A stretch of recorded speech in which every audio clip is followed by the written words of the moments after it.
So it starts off with Jinichi and Naoya hearing the alarm bell. And this new character, Ranta, comes in and says, Master Jinichi, Maki has gone mad. She cut down Master Ogi. The Kukuro unit has gone to confront her. So now everybody's aware of what happened in the previous chapter with Maki like taking off Ogi's scalp. And all of the Zenins are like panicking and they start getting like their units together. And we're introduced to this Kukuro unit, which was just mentioned. And we're finding out that it's comprised of Zenin males who do not possess curse technique. As a lower branch of the Hei, its members undergo grueling martial arts training day and night. Maki was a member until she entered Jujutsu High. So that's pretty cool. More insight into Maki, and this makes sense considering that she was like farther ahead than a lot of people when we first got introduced to her in volume 0, and also a big reason why she was able to help Okotsu the way that she was with like weapon training and all that stuff. But we're also seeing the captain of the Kukuro unit here by the name of Nobuaki, and he's like, but don't kill her, I'll finish her off. And we see like the Kukuro unit like going to where Maki is, and they start surrounding her. And they're like, visual confirmation of 2 identified curse tools. So it's confirming that she's a Kimbo curse tools right now. You know, she has the dragon bone and she has the new thing that Mai just created for her. And then after this, we go into a straight homage to Kill Bill. And if you haven't seen Kill Bill, after you watch this video, just go to the search bar and type like Kill Bill Crazy 88 fight scene. You won't regret it. But then Maki starts remembering like encounters with Naoya and what happened with Mai. And then the final thing that she said to her, but promise me destroy everything. And then that just triggers Maki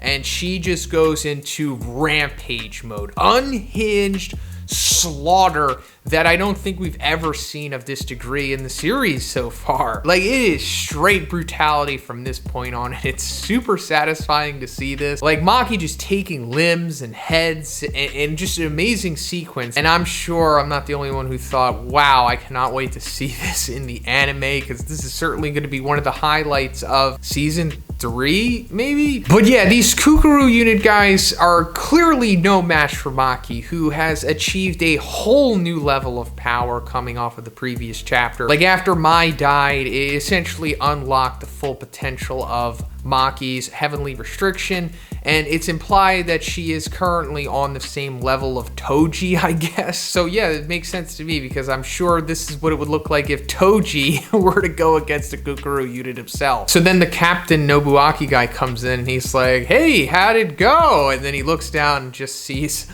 a complete massacre with just Maki standing there uninjured. Then out of nowhere, we see this other Zenin member by the name of Chojuro, and he activates his curse technique, where like these huge hands like manifest and start to go after Maki. This reminds me of like Full Metal Alchemist fused with like Naruto. And this is going to be a recurring theme in the chapter here. We're going to see all of the Hei members use their curse techniques, but we're not going to get exposition or an explanation as to what they are. It's just visual storytelling here, and it's left up for interpretation for exactly what they are doing. And I'm totally on board with this. I actually really like it sometimes when things like this happen.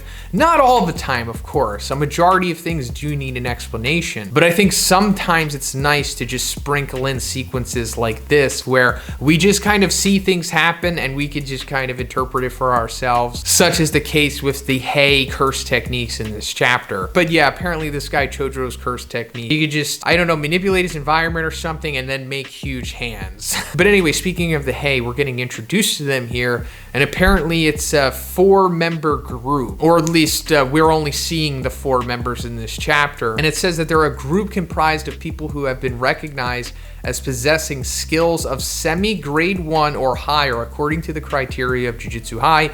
They are the strongest sorcerers in the Zenin clan. And then we see the guy Ranta from the beginning. We see that guy Chojuro with the hand curse technique. And then Jinichi, a character we were introduced to back in chapter 138 with the rest of the head of the Zenins. And then at the end of the chapter, it's going to be revealed that Naoya is the head of the Hei. So then we're continuing the fight with Maki, and we see that she's like busting out of those giant cursed hands that Chojuro sent after her. And she's simultaneously squaring off against Nobuaki and Chojuro here. But obviously she's just way too much for them and like slits both of their throats instantly. Then suddenly we see like these 2 giant eyes appear behind her and she's like constricted by them. Then we see Ranta like holding his hands up and Jinichi's like, hold her still, Ranta. So this is Ranta's curse technique, and Like I said, with the rest of the Hey members, it's for interpretation exactly what is going on here. So I guess he has some kind of curse technique that requires him to like look at somebody, and then I guess he could like just stop them from moving, or maybe just full-blown manipulate their body or something. But it seems like it specifically requires him to have his eyes on them, kind of like Aizawa from My Hero. But also the giant eyes that like appear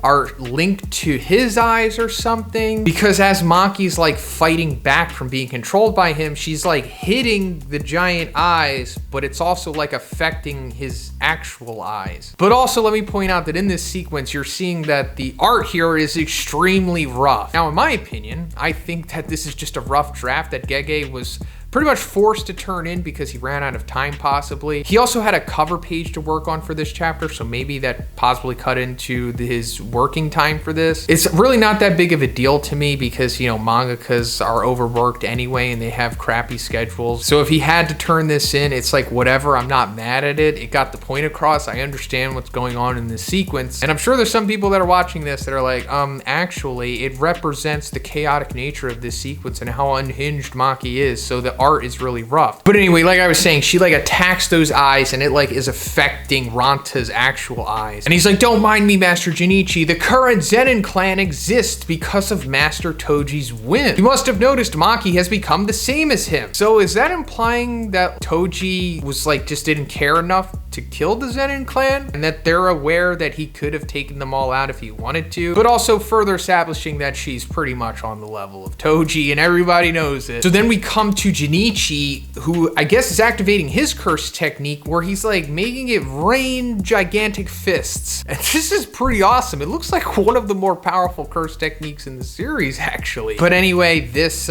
still has no effect on Maki, not even close. I mean, it looks like it's affecting her a little bit, but it turns out no. And we see like the craters that are left in the ground from Jinichi's attack. We just see Maki walking up with Jinichi's head in her hand. Then we're coming to the ending of the chapter here. And now he is there. And Naoya is like, how cruel. Don't you have a human heart? And this is where it says that Naoya is the head of the Hay. And Maki's like, no, it was taken from me. So this is super exciting. What's going to happen now? Well, I mean, I doubt that she's just going to instantly take out Naoya. Not because of a lack of power or anything, just because I think it might be a little too soon for Naoya to bite the dust. It seems like he was built up for more than him to just be like a pillar of revenge for Maki. I mean, his time will come for sure, but I just don't think it's right now. And also, he seems pretty confident, especially after she literally soloed the entire Zenin clan. So I'm assuming that he has to have some kind of trump card or something that's allow him to have the upper hand on Maki. Or in the next chapter, you know, he's killed on the first page. But yeah, let me know what you think about this chapter in the comments. Pretty amazing, and I really enjoyed this one. But let me know, and if you liked the video, guys, please give it a like and please subscribe if you haven't already. Have a great day. I'll see you in the next one.